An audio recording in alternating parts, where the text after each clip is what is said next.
Audie Leon Murphy was born on June 20th, 1925, in Kingston, Texas, into a struggling sharecropping family during the Great Depression.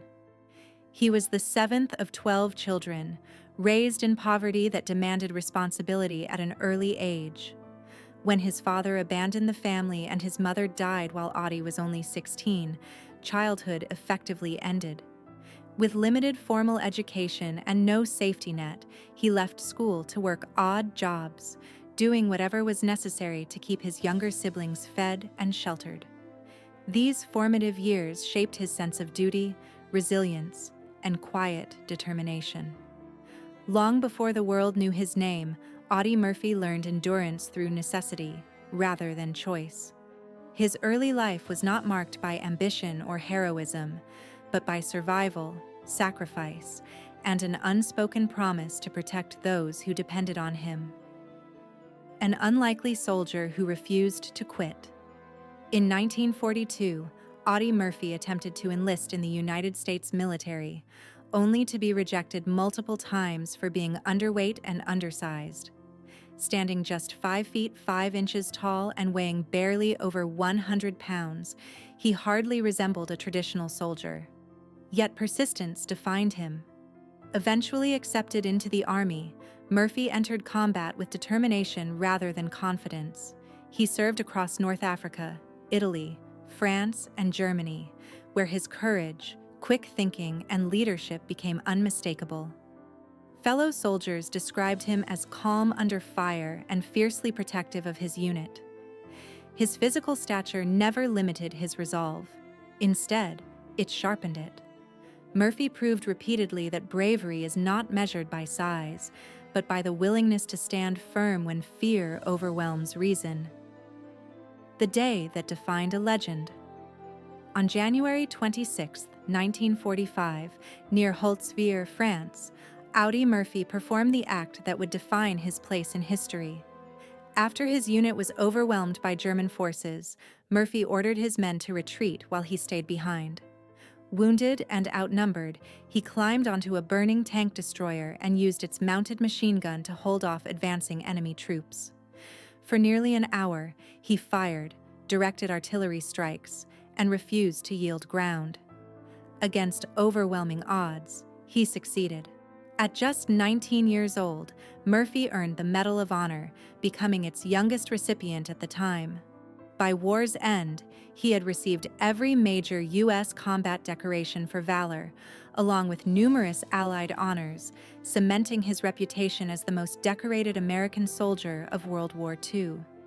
Returning home to a different battle victory did not bring peace. Like many veterans, Audie Murphy returned home carrying invisible wounds. What was then called battle fatigue is now understood as post-traumatic stress disorder. Nightmares, insomnia, emotional distance, and sudden anger haunted him. Rather than retreat into silence, Murphy spoke openly about these struggles at a time when such honesty was rare. He advocated for better mental health support for veterans, challenging the notion that strength meant suffering quietly. His openness helped pave the way for later conversations about trauma and healing. Though celebrated as a hero, Murphy felt disconnected from the admiration surrounding him. The war had shaped him irrevocably, and learning how to live afterward proved more difficult than surviving combat itself. Hollywood fame and reluctant stardom. Murphy's transition into Hollywood came not from ambition, but opportunity. Encouraged by industry figures, he began acting in the late 1940s, gradually building a steady career. He starred in over 40 films, most famously To Hell and Back in 1955, a film adaptation of his memoir in which he portrayed himself. The movie became a major box office success, resonating with audiences who saw authenticity rather than bravado. Despite his popularity, Murphy never viewed himself as a great actor. He approached the profession with humility, seeing it as work rather than self-expression. Westerns and war films became his niche, roles that mirrored the stoicism and restraint audiences associated with him, even when his inner life was far more complex. Creative growth beyond the battlefield. During the late 1950s and early 1960s, Murphy expanded his creative reach. He delivered notable performances in westerns such as Night Passage, No Name on the Bullet, and 7 Ways from Sundown, earning respect for understated intensity rather than theatrical flourish.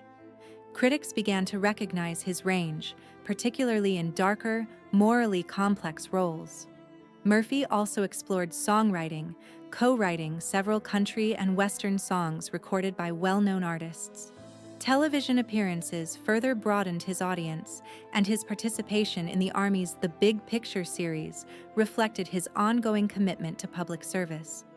Though never chasing prestige, Murphy steadily carved a unique space for himself, balancing entertainment with responsibility, creativity with restraint, and fame with a lingering desire for normalcy, love, marriage, and the search for stability. Audie Murphy's personal life reflected the turbulence he carried from war. His first marriage to actress Wanda Hendricks ended quickly, strained by fame, emotional distance, and unresolved trauma. Shortly after, he married Pamela Opal Lee Archer, whose grounded nature brought stability and calm into his life. Together, they raised 2 sons, Terry Michael and James Shannon, building a family that became Murphy's emotional anchor. Pamela provided quiet strength, helping him navigate chronic pain, emotional struggles, and the pressures of public expectation. Though far from perfect, their marriage endured and offered Murphy a sense of belonging he had long lacked. Family life did not erase his struggles, but it gave him purpose beyond medals, movies, and public admiration. The tragic final flight on May 28, 1971, Audie Murphy boarded a private plane bound for a business engagement. Flying through poor weather conditions over mountainous terrain in Virginia, the aircraft crashed into Brush Mountain, killing all aboard. Murphy was just 45 years old. At the time, official investigations concluded the crash resulted from pilot error compounded by low visibility and challenging terrain. No evidence of mechanical failure or criminal action was found. While sudden and devastating, the tragedy aligned with the known risks of aviation under such conditions. Murphy was laid to rest with full military honors at Arlington National Cemetery, his grave becoming one of the most visited sites, marked by simplicity rather than grandeur, reflecting his lifelong humility.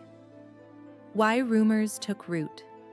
In the years following Murphy's death, speculation emerged, fueled by his fame, wartime history, and the abruptness of the tragedy. In an era shaped by Cold War mistrust, conspiracy theories flourished easily, especially when official explanations felt emotionally unsatisfying. Questions about weather decisions, flight paths, and timing became seeds for rumor. However, multiple reviews of available evidence over decades have found no credible support for sabotage or foul play. Aviation experts, historians, and Murphy's own family consistently rejected such claims. The persistence of speculation reflects more about public discomfort with random tragedy than hidden truths. For many, it was easier to imagine secret forces at work than accept that even heroes can fall victim to circumstance. A legacy rooted in truth, not mystery. Audie. Murphy's life does not need mystery to remain powerful. His story is one of resilience born from poverty, courage forged in war, and honesty in the face of psychological pain. The circumstances of his death, while tragic, align with documented facts rather than hidden conspiracies. Remembering Murphy accurately honors not only his bravery, but also his humanity. He was not invincible, nor was he untouchable.